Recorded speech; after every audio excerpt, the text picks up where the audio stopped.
Hello my dear students, इस video में हम लोग इलेक्ट्रोस्टैटिक पार्ट 9 जो कि है इलेक्ट्रिक फील्ड लाइंस के बारे में इसमें हम लोग पढ़ेंगे। ठीक है, इस वीडियो में हम लोग इलेक्ट्रिक फील्ड लाइंस का प्रॉपर्टी और डिफरेंट सिचुएशन में इलेक्ट्रिक फील्ड लाइंस कैसा बनता है इसको हम लोग इस वीडियो में कवर करेंगे। ओके, देखिए बच्चे, सबसे पहला इलेक्ट्रिक फील्ड लाइंस होता क्या है? तो ये ऐसा इमेजिनरी कर्व है जो रिप्रेजेंट करता है इलेक्ट्रिक फील्ड को। क्लियर? अगर उसको अच्छे ढंग से लिखने की बात है और सब डेफिनेशन की बात है तो कैसे लिखेंगे इसको? तो ये क्या होता है? It is defined as the imaginary curve. What is it? Is a imaginary curve along which a small positive charge tends to move in an electric field lines. Okay, electric field क्या होता है?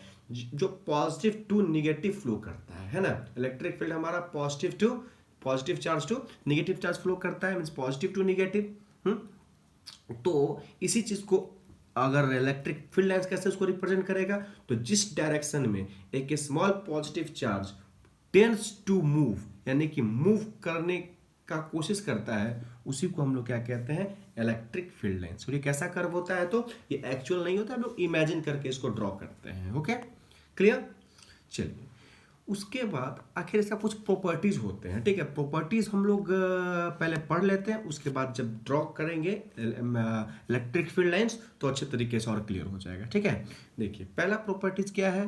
These are continuous and smooth curve, यानी कि कोई भी electric field lines ऐसा नहीं है कि मीन्स वो ब्रेकेज होगा उसमें या फिर कहीं से इंटरसेक्ट करेगा, ऐसा नहीं। ये क्या होता है? They are continuous and smooth curve.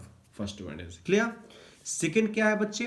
तो it starts from positive charge, ये पॉजिटिव से स्टार्ट होता है and end to the negative charge, और ये एंड करता है नेगेटिव चार्ज पे।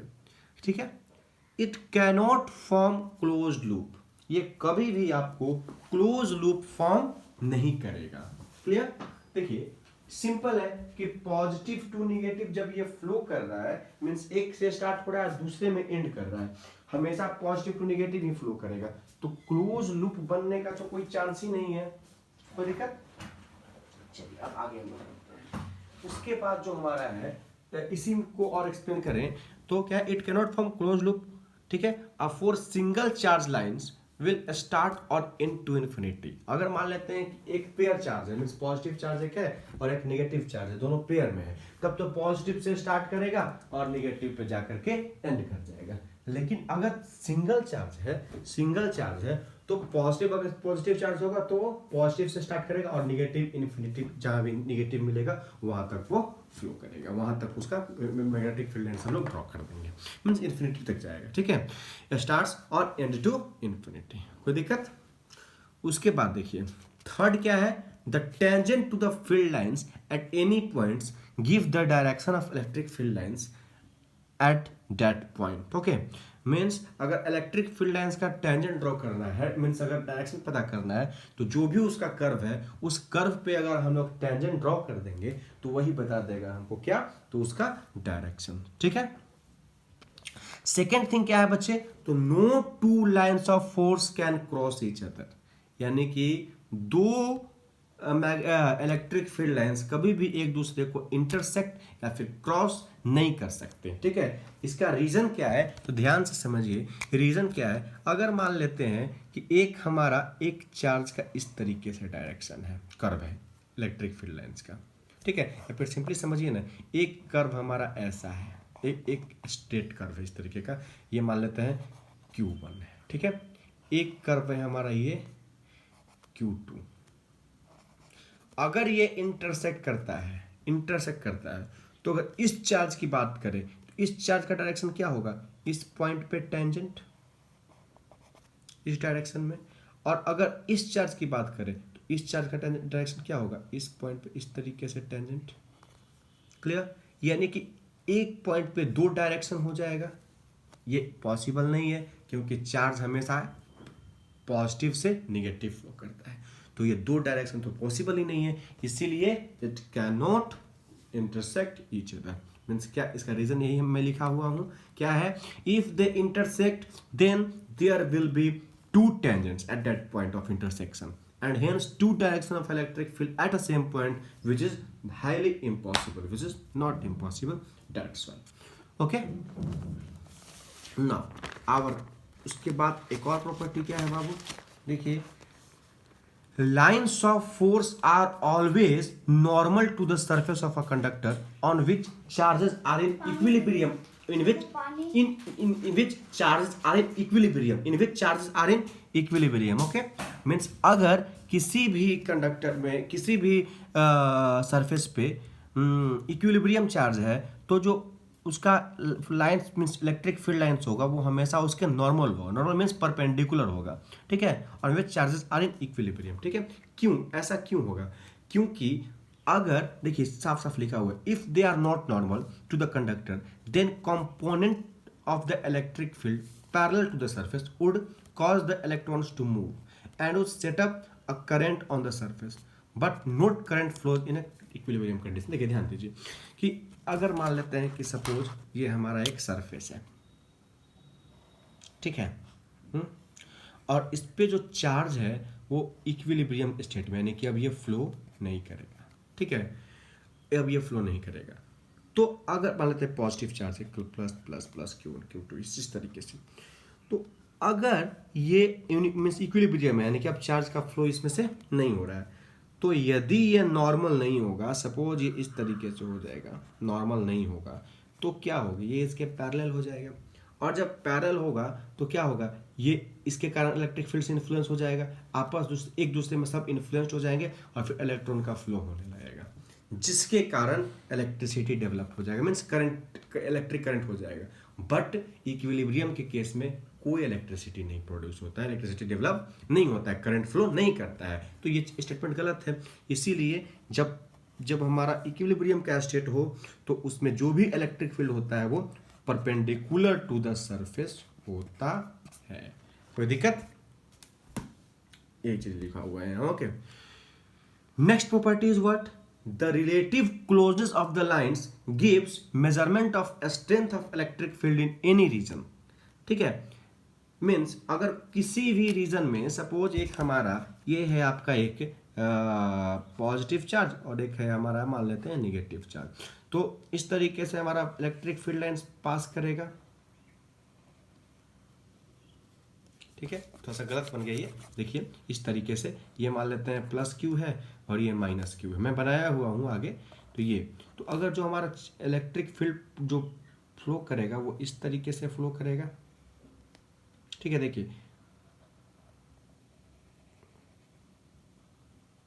कोई दिक्कत, इलेक्ट्रिक फील्ड इस तरीके से होता है, आगे हम लोग समझेंगे, +2 नेगेटिव होता है कैसे।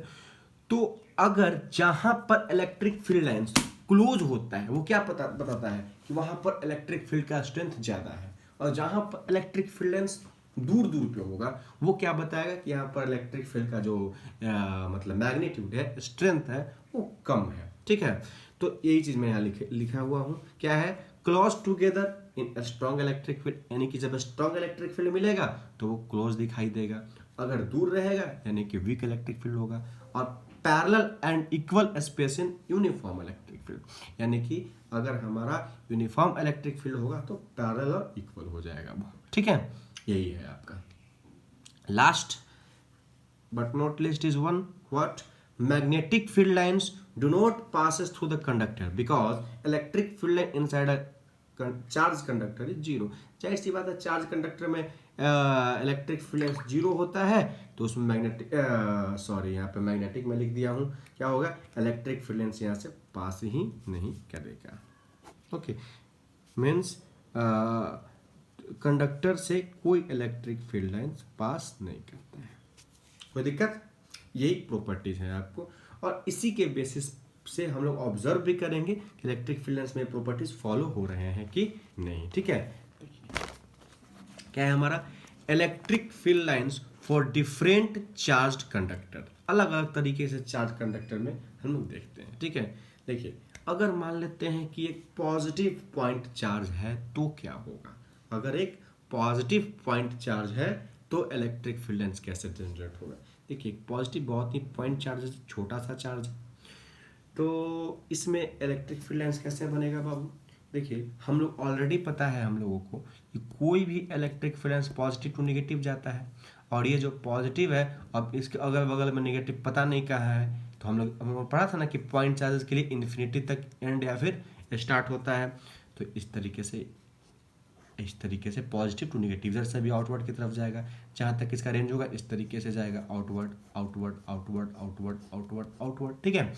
तो अगर इसको हम लोग इस तरीके से अगर मिला दे तो ये कैसा शेप ले लेगा? स्फेरिकल शेप ले लेगा। तो इसको हम लोग क्या बोलते हैं? Spherical symmetric. ये कैसा है? स्फेरिकली सिमेट्रिक है। और जो डायरेक्शन क्या है वो रेडियली आउटवर्ड, इसको क्या बोलते हैं? Radially outward. कोई दिक्कत? उसके बाद देखिए for a negative point charge, अगर ये नेगेटिव पॉइंट चार्ज हो तो कहीं पॉजिटिव से फ्लो करेगा, ये कहीं कहीं ना कहीं पॉजिटिव होगा इन्फिनिटी से, तो वहाँ से इस तरीके से आएगा। देखिए चारों तरीके से, इसको बोलते हैं रेडियली इनवर्ड, और ये भी एक स्फेरिकली सिमेट्रिकल है, ठीक है।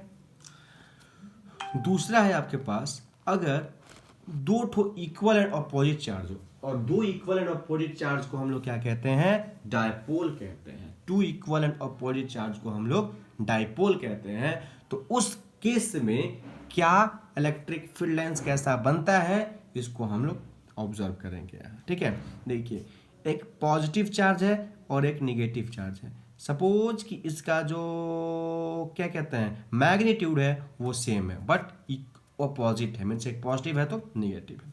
तो हम लोग को ऑलरेडी पता है मैग्नीट्यूड सेम रहेगा तो क्या होगा, मीन्स मैग्नीट्यूड इसको कंसिडर कीजिए कि मैग्नीट्यूड इसका सेम है, मीन्स जो ये भी सपोज प्लस क्यू है तो ये भी माइनस क्यू है, सिर्फ क्यू और क्यू दोनों है, बस साइन का डिफरेंसेस है।